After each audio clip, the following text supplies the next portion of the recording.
Shalom. Welcome back to the channel.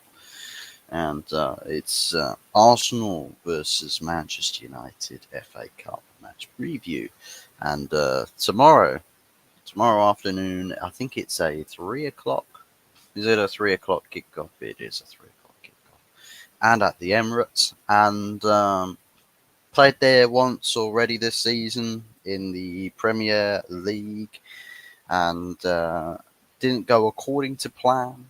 Not quite according to plan, but do you know what? This time around, there's a very, very, very different feeling. A very different feeling about this game. And for once, as a Manchester United supporter, I'm not feeling like this game's a write-off at all. It's not a write-off. It's not a free hit for Man United. It might actually be a day of celebration for Man United. Not just in the sense that you beat Arsenal, because that would be very nice. We do like it when we beat Arsenal very much. We do enjoy that a lot. But knock Arsenal out of the FA Cup, in with a chance to retaining the FA Cup. History beckons. History does beckon. If we win the FA Cup again this season, although, try as you might, a lot of people will write us off for any trophies this season. I think, when history is on the cusp of being realized and achieved, that should be a very good motivator, spur you on to want to do some incredible things. And I suppose it comes from a place of frustration that we go into this fixture feeling a lot better about ourselves after, putting in a very solid performance against Liverpool despite not winning the game. And it's like, well, if everybody's training now to replicate those performances, then tomorrow should be a bit more of a straightforward game. It should be more of a straightforward game. No complicating matters, no players throwing the towel in from minute one, and just individuals stepping up, fulfilling the roles of the team. But it does beg the question: are we going to see the same team that we did against Liverpool? Supposedly, as far as the goalkeeper is concerned, that's already a change that's been revealed. That allegedly, Bayandi is going to be playing in goal. So that's one change. But I suppose for Man United, you ask the question, do you play your full strength team in this game, or do you rotate? Because I mean, we've had the whole week to prepare for this game. No midweek fixtures, and we should be in a viable spot in terms of squad fitness. We do then have a midweek fixture after Arsenal against Southampton at home, and I know a lot of people might be thinking a lot more confidently about that game, irrespective of what happens with this game.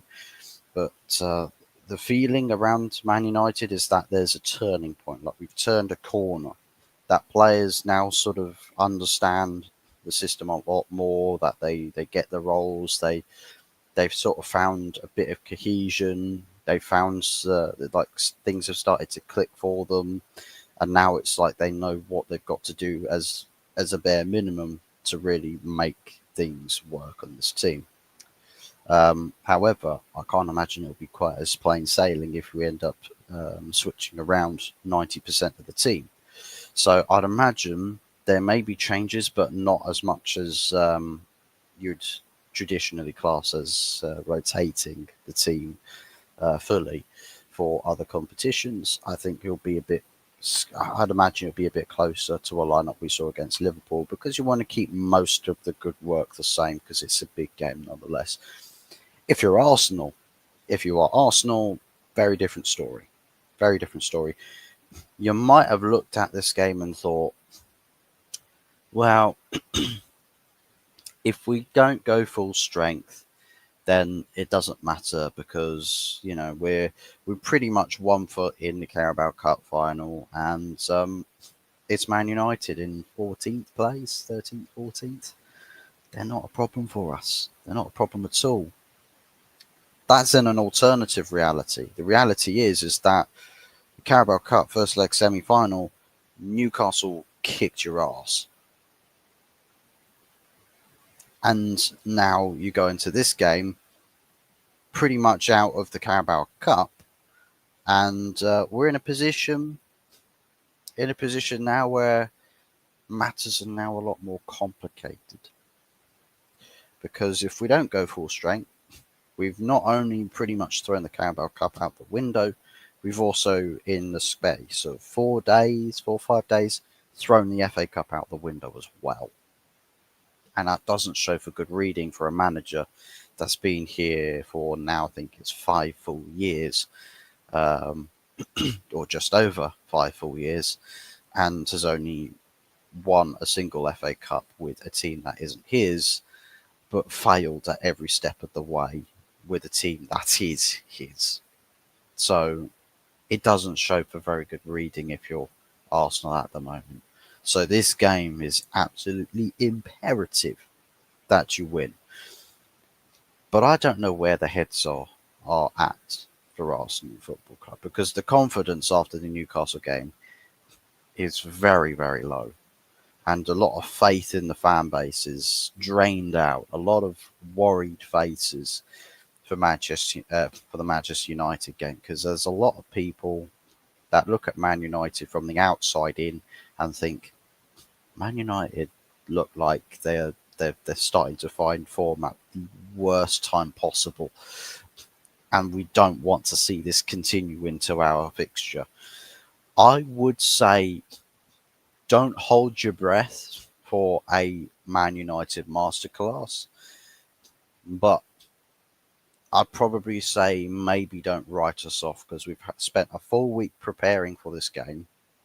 The mood after the Liverpool fixture wasn't one where, I mean, some fans were celebrating like we'd won the league after drawing with Liverpool, which I think is a bit over the top, OTT, a bit ridiculous, to be honest.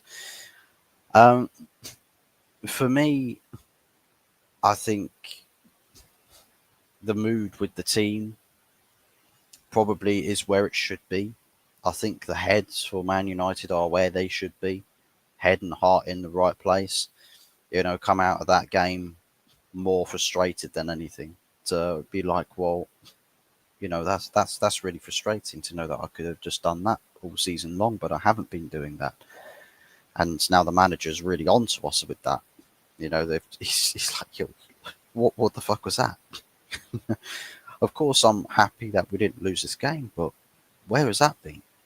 Where has that been all season long?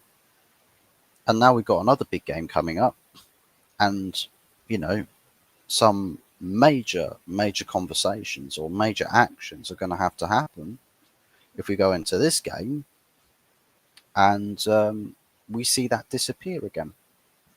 So I think the incentive for the players at Man United at the moment is that you've just basically proven to the world what you're capable of.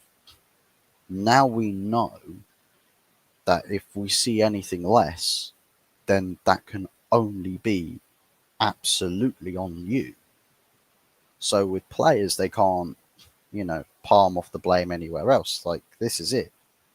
The jig for Manchester United players is up. You can't hide anywhere anymore. There is absolutely no way that you can say, or you can try and ease the blame onto the manager, unless he really does make some horrendous tactical decisions, or decisions with management or rotation in the team. For me, it's all on the players. It's got to be all on the players. Even if the tactics at times you think, oh, well, I think this decision might have been better. At the end of the day, the manager we have might be playing a system that naysayers say doesn't work in this league. But, I mean, if I'm not mistaken, Antonio Conte won the league with a 3-4-3, but a more defensive 3-4-3. We're sort of playing a defensive 3-4-3 at the moment to establish what the tactics are going to be as a baseline, to then more fit into a more of an offensive 3-4-3. So to me, I think that it's the essence of giving the manager the time and patience to building his own team in his own image, with his own players, his own setup, the bench pertaining with players that he sees exactly what he wants to do with those players. And ultimately, if he has his vision in play, we can then justifiably say whether a manager is good enough or not, whether he's in the right sort of pond, or whether he is, too big. The shoes are too big for him. Um, with the track record he's currently got from previous employments, I wouldn't say. Well, I say if you are going to go to the top of the game, you've got to make that jump somewhere. It's just I don't know with Manchester United if it's the right club for him. I'd imagine with Amorim, anywhere at the top flight of football, he would do bits. He would do bits, but Manchester United is Manchester United. Even the best managers really come here and struggle. It's a game killer. Arsenal playing in white kit at home makes no sense. It's one of these no more red campaign shirts. It's like the anti knife crime um, campaign message, which I think is a bit of the irony of them doing it the last time around, as Arsenal were toothless in the game that they wore those shirts for. And then Ian Wright decided to say, oh, well, this Arsenal team needs more killers. We're campaigning against knife violence and killers, but let's get more killers in the team. So, yeah, there's that. There's that for Arsenal to contend with. But I think with Arsenal fans, a lot of them, where they see, yeah, we're going to be playing in the white kits again, and everyone's just like, right, okay, yeah, we're definitely lost this game. We've 100% lost this game. It'll be crazy. You should wear that T-shirt tomorrow night to annoy Pepsi Pack. I'll drink a Coca-Cola in his honor as well. It's only one game every season that costs £130. Is ridiculous. Well, that's the thing with Arsenal, isn't it? They're very merchandise heavy. Very merchandise heavy. You're pushing all sorts of agendas, campaigns, narratives, all of that, and they merchandise it. If you want to campaign for something, we're going to make money out of it some way. Like if they went for a really pro pride, for example, campaign very pro pride, and they stuck rainbows all over it, they probably would make the shirt with loads of rainbows on it and loads of other, flags and stuff. And that's just the way it is. It's not like they actually hand on heart care about these things. They just want to make money out of it. That's all they care about. Just make your money. Make your money. Jota just scored against Accrington Stanley. Only 1-0 for Liverpool so far. That's a disgrace. They're at home against Accrington Stanley. And looks like it's a... is it a competitive game? Not really. Not really. I mean, 16% possession in the first half with one attempt from Accrington Stanley. Just, yeah. I think it's just the Liverpool are just playing in first gear, probably. Can you imagine if that's how the game would go tomorrow night or tomorrow afternoon? Manchester United rock up to the Emirates and just play in first gear and still beat Arsenal. I reckon as far as the scoreline goes tomorrow, we'll beat Arsenal. I'd go with a 2-1. I won't say it'll be like a blowout result at all, but for me, a 2-1 win to Man United will get the job done. Ahmad definitely on the score sheet, I would say, and possibly Bruno. Possibly Bruno. If Bruno plays like he did against Liverpool, I'm sure we'll get. I'm sure we'll get some goal involvements. So, but yeah, I think question marks about set pieces because again we don't do great from set pieces. Arsenal 2-0. Well, that was the last score line. I don't think it's going to be that. I don't feel like Arsenal are going to win this game. I really don't. It doesn't feel like it to me because I suppose that's just the naivety where it's like Arsenal play so badly the last game for 90 minutes, absolutely abysmal performance. The very next game they deliver, but if the feeling around these players is that they're not really, playing for this manager anymore, that they're not on board with Mikel Arteta um, as the manager, then I can't imagine that we'll see a spectacular performance from them at all tomorrow afternoon. So I think it's a big question mark as to both sides of the coin, which sort of team is going to show up. Because I think even if Arsenal go with their strongest 11, with Arsenal, that that's probably as close to a strongest 11 that they had available to them against Newcastle, and Newcastle didn't have their strongest team out. Like no Bruno Guimaraes in that midfield, and maybe they've got a better right wing option instead of Jacob Murphy. But there they were. They controlled that game for the most part.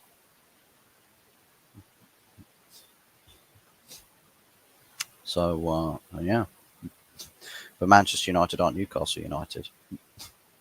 We're not. We're not Newcastle United. The problem is that Arsenal putting in more than 10% of a performance would have actually have competed in that game against Newcastle. Newcastle were not that good. They weren't that good, Newcastle. Sorry, they weren't. Having watched that game, they were not that good. Arsenal were just that much worse, as to put it as simply as can be. So the message, it's about the message that the performance we saw in that game, what that says, what that implies to Manchester United as to what sort of an Arsenal team will be coming into this game, what we can perhaps expect from them. It's not. It would be naive to say that we expect them to be really poor. We'd expect them to be, a soundbite better than what they were against Newcastle, but man, it's still the situation for them. It's not great. It's not great. I mean, Man United's situation isn't much better at all, if at all. But it's like the doors creaked open for a Manchester United win. We have to exploit that. When you smell blood in the water as a shark, dinner is served. And that's kind of what we have to do as Manchester United. Be ruthless. Smell the blood in the water and go for the kill. And if we get good performances from the players, a win shall be on the cards. But as a fan, we don't control how the players play. We can only wait in anticipation. So it's over to the players tomorrow. Entirely over to the players. Um, I don't know as far as what sort of lineup we're going to get because as with Bayindir being the hinted change thus far, I think there's probably prone to be more changes. I really sincerely hope that Amorim doesn't go with playing Casemiro or an Eriksen in midfield again. I think Agate has to play. Is a non-negotiable. Get Agate into that midfield. I'll tell you who would be a good signing for Man United, though. To be fair, is Douglas Luiz from Juventus. That would be a good. Uh, that would be a good signing for Man United to make for that midfield as a player to rotate / play with Manuel Agate. If you've got, if you've got the likes of Casemiro and Eriksen leaving the club, um, and then perhaps Mason Mount in the summer. I think we do need to be looking in that position. I know that they want to sign a striker. For me, I think a striker signing is on the cards, but I think a number 10, a solid number 10, would be necessary, as well as a midfielder, but also a left wing back. And from what we've heard from outlets talking about how we have to go about doing business in the January transfer window, we apparently can have a few signings in this window without needing to sell anybody, and still be okay with the whole PSR FFP side of the game. So, yeah, for me, I think there are signings to be done, but I'm apprehensive about this window so far, because so far the only guaranteed bit of business that we have confirmed or done is signing Amad Diallo's contract extension, which is a good bit of business. We do want to see the players that deserve the start, or deserve the new contracts. For me, I feel like this is a bit of a quiet window. It's been quiet so far. We've got players we've got to get rid of. I know that the news media, they're talking about, they're pushing for these exits first. The Marcus Rashford, we've just literally had breaking as far as the Marcus Rashford front goes, that MUFC could be open to a permanent deal for a £35 million fee for Marcus Rashford. So we went from £50 million down to £35 million. Supposedly, we've had interest from Arsenal as a permanent deal for roughly about 25 million, thereabouts, that sort of fee. We've seen or heard that Man United aren't interested in letting Rashford go to a Premier League rival, but I think, seeing as how other clubs have done business, if it matters to you that you get players off your books, if you've got a taker, even if it is in the Premier League, just let him go. Because honestly, I hear it from people who say, but what if he goes to that club and bangs out for him? My response to that is, I don't care what he does for the opposition. I don't really care. What matters to me, what I care about the most, is what happens in my club. What is my club doing? You can sign whoever else, right? Sign whoever else you want. What matters is that what we cook in this house works for us. Big up Arsene Fuzzy. It's like my mother. She literally called Arsene Wenger Arsene Wanker. She's not a football person.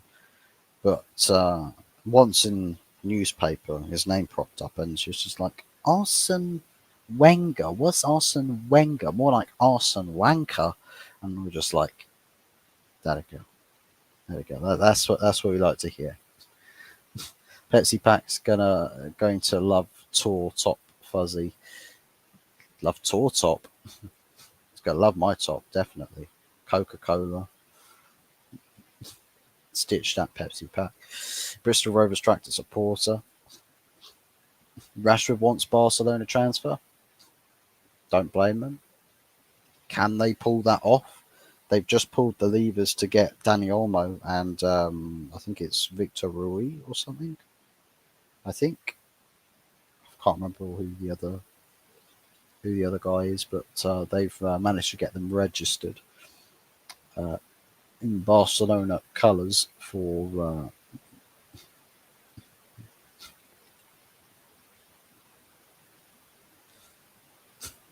Okay, it's just a bit weird.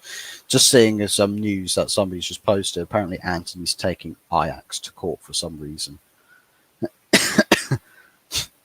I don't know what is going on. Bro, what is Anthony doing? if there's any truth to that, just like what is he doing? Pepsi is an awful drink. It's all right. Each to their own. Personally, I prefer Coca-Cola. Biggest to Jaminho. Long time no see. How we doing? You'll beat us, Fuzz. We are shocking in both attack and midfield, and our defence can't cover us forever. Looks like you might have turned the corner under Amarin too.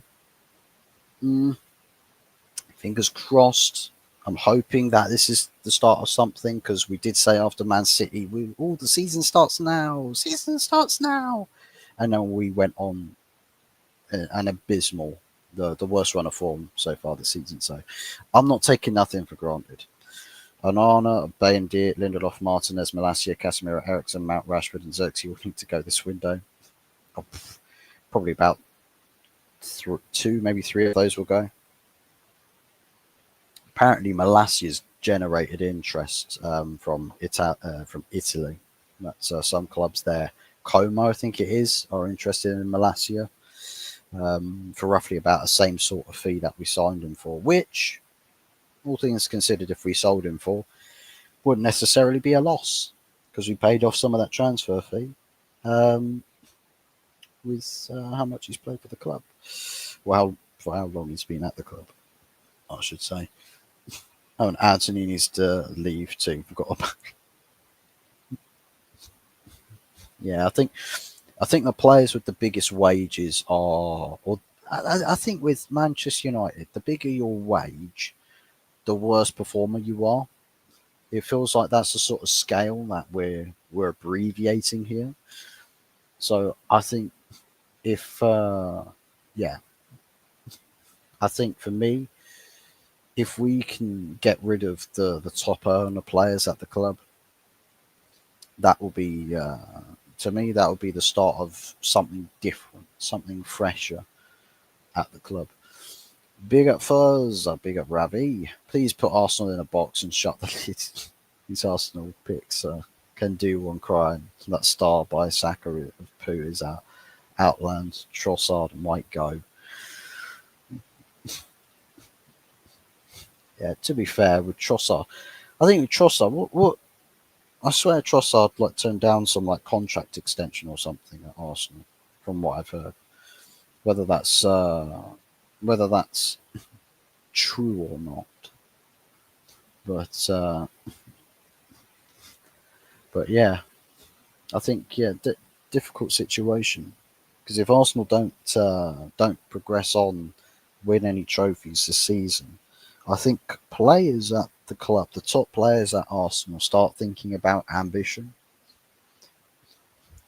And I think if you're a player that's ambitious, you don't look at Arsenal in its current state and think this is the place to be. You think there are other clubs out there that are much more likely to win trophies at, and I can, I can do something. I can do something special at these other clubs, and they recognise me for my talents, such as Gabriel and Saliba. That centre back partnership that Arsenal fans go raving mad over. Um, might be the last season you see them play together. If Arsenal can't win a trophy this season, that's probably the last season you're going to see a Saliba Gabriel partnership. Let's just be real with that. But I hope we do put Arsenal in split. I hope we put them in a bong and blow smoke. Anthony might be the most brain dead player on the planet. He's just an idiot and a massive attention seeker. Have you seen that face that he pulled on the touchline under Ten Hag, where he's waiting to come on and he's just there looking like some main character, like, oh, looking around the pitch like, oh, the Rock's raised eyebrow. Can you smell what the Anthony is cooking? Looking like a right crackhead on the touchline. He plays like a bit of a crackhead, to be fair. Ten Hag got 20 million from Anthony transfer. Paid, right? The board paid about, what was it, 80? About 80 million for Anthony. When in the same window, they could have signed him for 30 mil. Which the funny thing is that 30 mil can be perceived as overpaying. So the fact that we would have overpaid from the first transfer fee, but then had to pay another 50 million on top of that is absolutely incredible. Can't lie.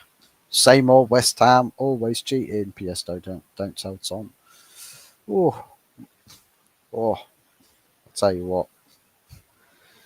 Same old West Ham. I mean, yeah, it feels like it. Feels like it, Anthony. You know, Harry Potter, first game as West Ham manager. He thought it would go well, but yeah, it's not quite chalked up to what the hope was going to be. But to be fair, give them a bit of cut them a bit of slack. The first game, Potter hasn't really trained much with that team at all, so it was kind of an impromptu put together team for West Ham. So I'd imagine the next 2 to 3 games you'll start to see a bit more of a Potter styled West Ham team. Lee Gunner first lost as West Ham manager. Oh, biblical stinker and sacked P45 in the morning. That's the reality of it. Tony got punked last night. I know that he had the Yeti on, didn't he, for his watch along. Trent 2-0 Atkinson Stanley. He's not going to Madrid, guys. He's not going to Madrid. His heart's still in Liverpool. We love him again. Trossard turned it down, and that's a good thing. Used to love him, but sadly, the sad reality is that he's not good enough anymore.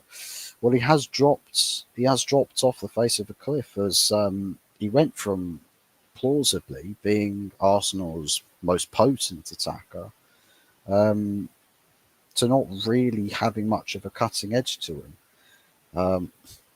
Can we say that's quality? I think maybe it's a bit of form and maybe a bit of the mental side of the game. I can't lie. I think it's a difficult space that he's in, because you sort of at this point, if you're Trossard, you need to motivate yourself to get back to that cutting edge type of Trossard, the sort that you found at Brighton, the sort that every time you came off the bench for Arsenal, you'd find a way to put the ball in the back of the net. Yeah, I think you got to motivate yourself if you're Trossard. If you play like you did versus Liverpool, you will get a win full time. I believe so as well. I believe so. I never want to see the end of Saliba and Gabriel partnership. They're the only 2 players in the squad who I actually think are world class. I think it's one of those that you get these, you sort of stumble across these pearls, right? These pearls in your team. You strike gold with certain players and certain partnerships and contingents in your team. But if you don't make the most of them being there, and you don't really push hard to build a team around that, like if you build a strong partnership for centre backs, the next thing you do is you build a strong foundation of a fullback four with strong fullbacks. Your goalkeeper just needs to be a decent goalkeeper. They can have that with David Raya. Fair enough. Then you need a mobile, physical midfield in front of them, right? Odegaard gets bullied too easily. Declan Rice is, I think, probably playing a bit out of position. With West Ham supporters, they believe that his best position was in the six, where I think it was Thomas Partey was playing. I think playing Thomas Partey there, you could play him slightly further forwards, where Rice was playing. Could potentially do that. Better yet, signing a midfield that's got the qualities to really compete and be difficult to play against in a Premier League midfield. I don't think they've got that really in Jorginho, and I don't think they've really got that in Mikel Merino.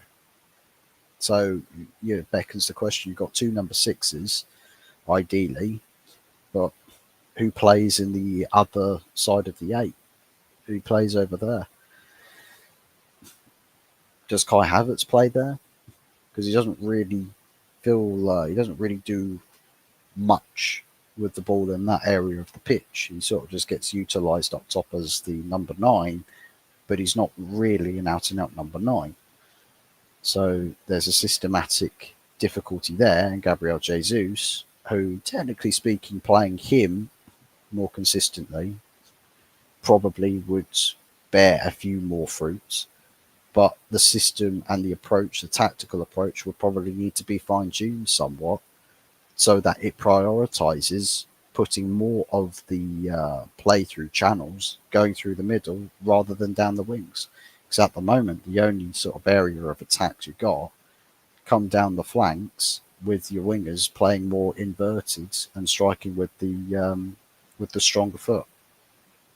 Martinelli doesn't really do an awful lot to play in that way, because I think he sort of just drags the ball to the touchline too much and looks for a pass, but I think the opportunities dissipate quite a lot at the moment with that. I think with Martinelli, work on the delivering, cross more, take a man on, come more centrally, get into more shooting positions, and work on the whip. Whip the ball a little bit more, because I think he's got the capability of doing that, but not really as much of a cutting edge. So whilst there's Mikel Arteta messing around with the rest of the team, the good parts of your team, your defensive partnership, or that trio, that Raya, Gabriel, Saliba, that little triangle, the gatekeepers of your goal, are just going to get frustrated.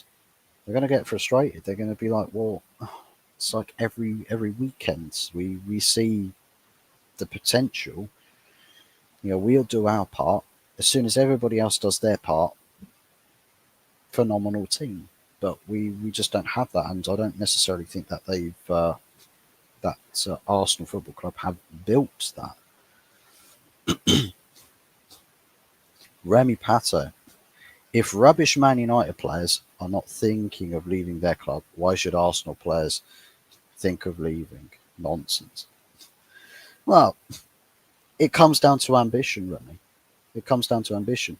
With Manchester United, we're a lot further down this road of players taking liabilities, right? Or liberties, I should say. Players that feel a lot more comfortable. They're not challenged. If you fail as a Manchester United player, there has been for 10 years absolutely no consequence to your action. And if you look good on a camera, you're more likely going to secure pay rise contracts that are not performance related at all. So where is the incentive for a player to want to play football at Manchester United? Well, now we've got a board that's coming that puts football more central. Players are starting to be forced into having to be sporting athletes. They have to be forced to play football. You have to care about football if you want to be here. And now, because Manchester United is not as comfortable of a football club to be a football player at anymore, those that enjoy the comfort lifestyle are now starting to feel like, oh, this place isn't really for me, though, is it? So, if you disturb or disrupt the status quo, which is player power FC, you you rip apart the foundations of a toxic culture, and you start to breathe life into something that's new, that's fresh, that's complicit to a fully functional club, and the elements do start to get replaced. They start to drain out the toxicity.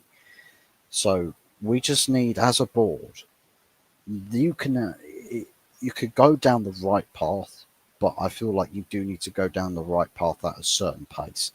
And if Man United don't, really push to implement all of these changes and all of these, you know, the resetting, the revamping of the culture at the club, if they don't push down that path at the right pace, you're going to find that the toxicity does just continue for a little bit longer. It won't be an overnight fix. So for me, I think it matters what Ineos do to challenge player ambitions and to replace the players that don't really benefit this club whatsoever. With Arsenal, with Arsenal, the manager may be in control, but I think with the manager, it's the wrong choice of manager for these players, because what you've got is a manager that's got his anticipation of ideas, but I feel like he's not really believing that his idea is good enough to stick with it, because we've seen the approach of Arsenal change from year to year, which is not normal, because usually you see the bread and butter of a team when the manager sticks to game plan A and tweaks it little bits here or there. But we know the game plan of Arsenal seemingly changed and morphed a bit, because intensity has gone from 100 to 0. The tactical approach has gone from 100 to 0. And the team is being lauded as a team that's progressed, that's better than what we had before. However, performances are worse, results are starting to get worse, and more issues are now starting to come to light. And we're seeing that man management from Mikel Arteta is not really there. It's not really up to scratch, because we've got players that are now like experiencing injury and are at risk. If you don't manage the recuperation correctly, you risk causing more damage. I mean, we've seen with Gabriel Jesus, when he got injured, the man management of Jesus was not up to scratch. Because if he was up to scratch, Jesus would have been very easily just slotted in here or there, just monitor him, just make sure that he doesn't tweak anything, and that he builds up the trust and confidence in his body, and then he can really push himself again after you get to a certain point. I feel like with Arteta, he does, like, if you're an injured player, it doesn't necessarily mean that you're not going to play. He will probably stick you in that team if you are injured and a key player. So I think with Arsenal, there's a lot of glaring negatives that I don't see unless the manager changes. Those glaring negatives won't change, and if you're a player and you get a Real Madrid come calling for you, I think very easily you're not going to sit there and go, "Oh, Arsenal's the best club in the world to be at." You're going to go, Real Madrid, who just win trophies every single season, are calling for me. Well, I mean, sorry guys, I've got, that's, if I say no now, they're just going to get someone else that's going to then make them say no to me later on. So for me, yeah, I'm going to go now because they're calling for me now. That's as simple as that. So I wouldn't necessarily think complete nonsense with that. Fuzzy, thoughts on Mainu and transfer saga? Um, Stories, to be honest. It happens because Man United are currently in the midst of trying to negotiate a new contract for Kobe Mainu. He's currently in talks at the moment with his entourage, trying to iron out the details, and the terms of Man United at the moment are not being met by the entourage of Kobe Minu. So there's a little bit of a disconnect there, but I think again that's just going to be down to just the negotiation side of the game. You've two representative parties, and you both want what's best for you and for the club and for the player, for the agents, all of that. So terms, the agents of Minu believe Minu's worth more than what Man United are offering, and Man United are just trying to find a very respectable middle ground, and a few talks here or there, but Man United aren't turned off with Minu in this contract negotiation, and Minu has made it very clear, like, I want to stay at this club. I do want to be a Manchester United player here for as long as I can possibly be. But my team, my entourage, my representatives think that they can seal me a better deal. So I'll let them take care of that, and I can focus on playing football.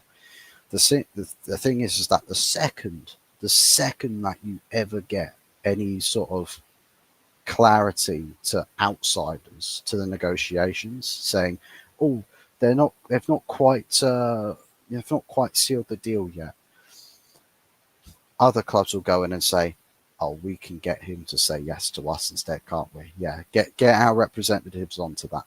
So they'll probably call up, lay forward some proposals, and say, "What do you think of our offer?" And then Minu's basically said, "No, to be honest, no offense, I'm not interested in that. I do want to stay at this club, but I'm just leaving the contract situation to my entourage. They know that I want to stay here. So we appreciate, I think they'll say we appreciate the interest and the offers, but our priority is solely Manchester United at the moment." So that's where I think we are with the Minu transfer business. There's no real risk of Kobe Minu leaving because the club want him to stay and he wants to stay. Unless any one of those things changes, even if, like, the thing is, right, is that it's not the case with Man United at the moment that if Manu says, "Oh, I want to go," will the club turn around and say, "You're an unsellable asset, you're not going." There won't be that. There won't be that. Um, I think for me, unless any one of those things changes on either side of the coin, we'll have Manchester United, who have already stated that due to our situation, we may see fit to selling a player, right? Like one of the unsellables, right? And the thing is that people will say that's unbelievable. It's unbelievable. It's unbelievable. Well, this is Manchester United. No one player should really ever be deemed as unsellable when the bigger picture is the football club as a whole. So yeah, I might not be in the same boat as everybody else, but for me, I feel like with Kobe Minu, if we sell him, we sell him. I'm not going to cry about it. I'm not going to cry about it. What I will cry about is if the club do absolutely nothing to replace him or do no business to directly replace him or to improve the team from the money that they obtain from the transfer, if they do so choose to sell him. So that's where I'm at with that. Wagwan, Mr. Hotfuzz, Wagwan Donna Cullen. Trent leaving is not the end of the world as he wants worldwide success. For him, it's not the end of the world, and for Liverpool, it's not the end of the world. I think it's one of those where it dominates headlines. You know, local Liverpool lad wants to, leave his boyhood club to join the Galacticos. It's one of those that once it's done, and nobody really cares about it after that. Farzerxi, is he going on loan? They're looking at loans, that loan deals for him. In terms of transfer, like permanent deals, I think they sort of want to rule that out. I think the club do want to rule the transfer side of it out because I think with Man United at the moment they want to give as much opportunity for Xerxes to get settled here, and I think with Joshua Xerxes he's not overly settled at the moment, so they want to sort that out. And try to sort things out with that. A bit of breaking from David Ornstein with this, by the way. Joshua Xerxes to MUFC hasn't really gone to plan, and there is a feeling inside the United that was a mistake. So they're talking about Xerxes potentially being a mistake on behalf of David Ornstein. I think again that's probably just part of the rumor mill. I'm not going to necessarily say that that's true or false, but when a player looks like he's slightly unsettled, there's going to be a lot of talk about him, a huge amount of talk about him, a lot of truths and a lot of falsehoods. So I think let's not take it overly for granted. Let's just see what the proof in the pudding is. Good afternoon, Fuzzy, my legendary friend. Hope you are well. I'm doing good, Stephanie. Good to see you. Hope everything's good with you. Trent scored a beauty today versus Accrington in the Cup. Yep, I've seen that goal. Very sweetly struck shot from distance. Big ups as well. Big Harry. And big ups to Nick Fadley. How are we doing, Nick? Good to see you. It's hot and fuzzy here. Inside this house, I'll tell you what, it's -2, -1 outside, and it is absolutely roasting in this house. Literally, we turn it into a sauna. Hot springs, the hot springs of England. 5 likes, big ups to everybody. Keep smashing the likes up. Keep hitting them likes up. And subscribe. Fuzzy, have you considered doing a watch along tomorrow with Anthony? I probably won't be available to doing a watch along as much as I would perhaps like to do a watch along. Unfortunately, I've got quite a busy day here tomorrow. I've got a lot of peeps coming around. So a lot of that family fiasco to take care of. But we'll keep up to date with the game, definitely, 100%. 8 subscribers away from 250. Yeah, big ups to people who do subscribe to the channel. We're close to halfway to 500. It would be nice to have progressed to, what was it, 300? I think it was like September time. I said, if we could get to 300, that would be great before Christmas. But yeah, we're in the new year, and the subscriber needle hasn't necessarily moved for a little while, but that's okay. We get subscribers when we get subscribers, and we'll get busy days, we'll get quiet days. Doesn't matter to me. I just do this because I like to talk about football, and it's a pleasure having people listening along and getting involved with the conversation.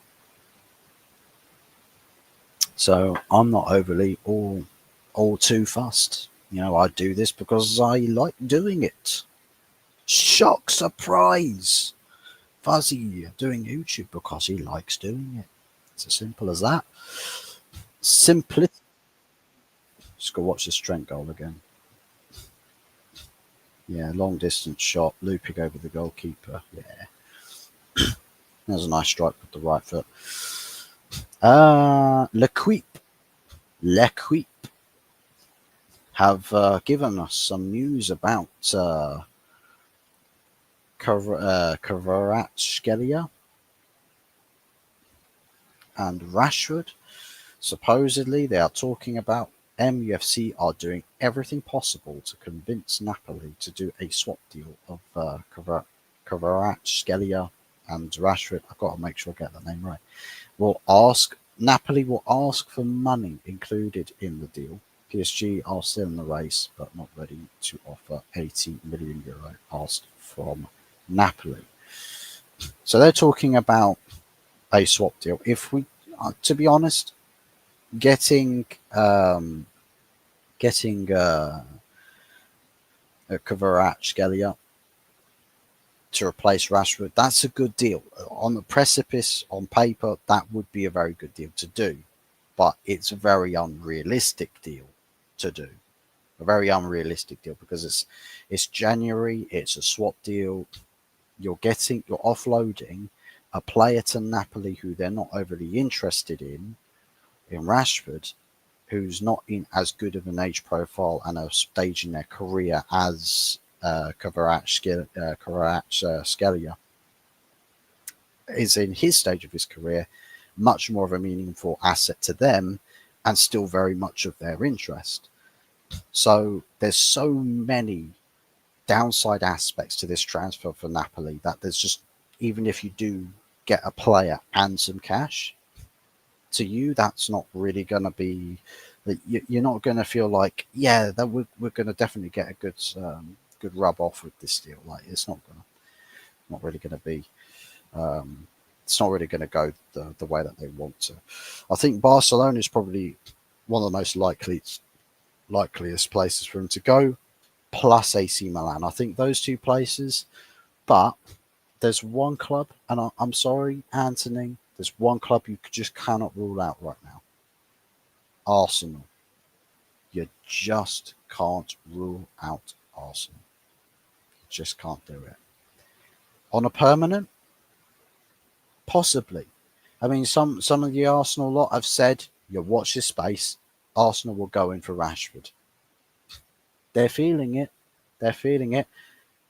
It might come later. It might come later once the transfers of loaning Rashford to Milan or to Barcelona become much more of a concrete possibility.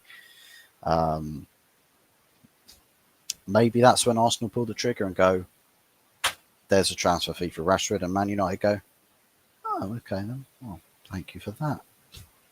We're going to loan him, but we'll take a permanent transfer. Thank you very much. Um, so yeah, that's where I think I'm at with the Rashford transfer stuff. I personally think Rashford won't play for United again, but never say never in football. Surprised he made bench versus Newcastle. Even then, I don't think he was an unused substitution. I think Amorim absolutely is incessant about not including him in the team. Accrington hit the bar. Oof, unlucky. Unlucky. Rashford is more of a celebrity than a footballer. Barca or Milan would suit brand Rashford. It would. It would. And so would PSG. So would PSG with Paris fashion. Would definitely be an um, ideal place for him to go, but PSG are not interested. They have called all links and ties to a Rashford deal. So yeah, that's kind of where we are at the moment. What do you guys make of this Randall Kolo Muani deal as a striker? Talk with PSG They're saying that there's a bit of an issue on Randall Colomorani's salary for Manchester United due to the club's PSR situation, says David Ornstein, um, which I think is a bit of a nonsensical, because he at the same time apparently said that they could do business. Now this media is coming out apparently saying, oh, well, they can't do that business. Well, they can. It's just, yeah, of course they would say it's an issue, but let's be real, it's probably not as damning of an issue. I think we've got a little bit of playroom to play around with, but I think the priority, regardless of whether we had a lot to spend, I think irrespective of that, I think there's probably going to be a lot of priorities in getting rid of players first before getting players in. Um, for me, I've got to think about the transfer window and the way it's gone. If we're signing players, don't expect the signings until like the last week, which is not much. It's not much time. We've got 2/3, just about thereabouts 2/3 of the month left. 1/3 of the month, and the only thing we've really got done is a contract extension. Mwani could be another troublemaker, wages, etc. I think what matters, though, Stephanie, is if we do bring the player in, what do the negotiation team get with the wages? Because if it was Edward Ward, Richard Arnold, you could probably say they'd give him upwards of 200,000 a week, probably. But if you're looking at Ineos, maybe they could talk him into a low 100s, very low 100s. I mean, would it be harder to sell Conan Moani if you sign him on a permanent? Possibly, but I think the ideal situation for United is to probably loan Conan Moani in, as opposed to signing him on the permanent, and then worry about sorting out a deal in the summer for a big name striker. Talk with that being Gyökeres. Maybe there's a deal, a big package deal in the summer that Man United and Sporting could pre-negotiate to set in stone and set a plan for that transfer. Maybe we could get that, but sort out a stopgap loan deal for the meantime. Save as much money as possible on that department. Might be on the cards, but yeah, if Casemiro and or Eriksen released in January, and our midfield is weakened, so do we buy or get loan deals like Amrabat and Sabitzer in the past? I think the intent with that is to buy a midfielder. I think with Casemiro, you get a transfer fee from.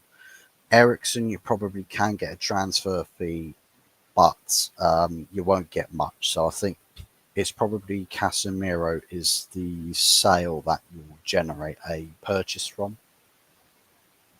And I think whoever it is that you sign for that midfield position,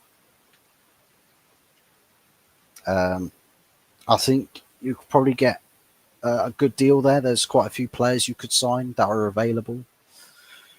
I think there's a lot of clubs that will probably charge inflated fees at the moment, given that it is the January transfer window. So maybe there's a bit of difficulty there. But yeah, I think Casemiro you could probably generate a signing from. Eriksen you probably couldn't do anything with. If you really wanted to push, you could get like a loan deal from that.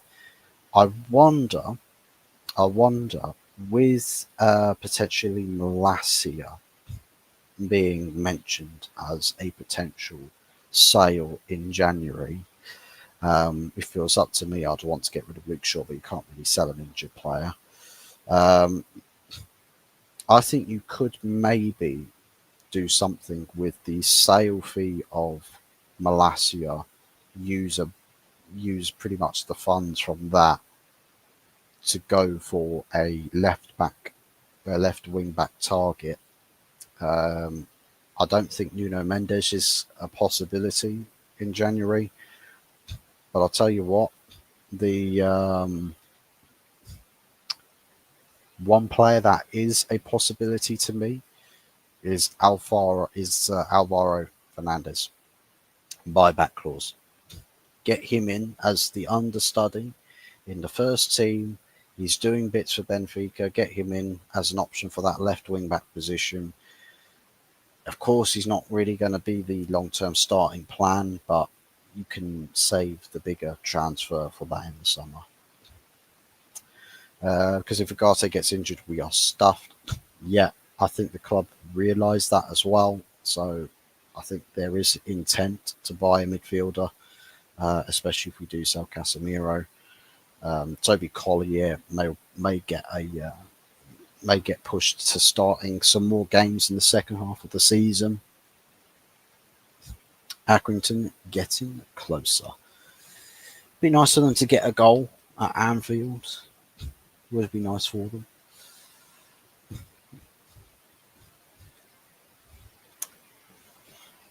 Won't be. They wouldn't be scoring a goal down the Kop end, though, would they? So yeah, probably not for them. But anyways, guys, let me know what you think about the talking points in the stream. What your predictions for this Arsenal fixture will be tomorrow. Does Manchester United move on to, is it the fourth round of the FA Cup or fifth round? I think it's fifth round of the FA Cup. Do Manchester United progress against Arsenal tomorrow afternoon? Let me know what you think. As per score predictions, I've gone with a 2-1 to United. Let's get that W. Let's get through to the next round. Let's compile the misery of Arsenal Football Club. Don't forget to smash the likes and subscribe. And yeah, onwards and upwards. Glory, glory, Manchester United.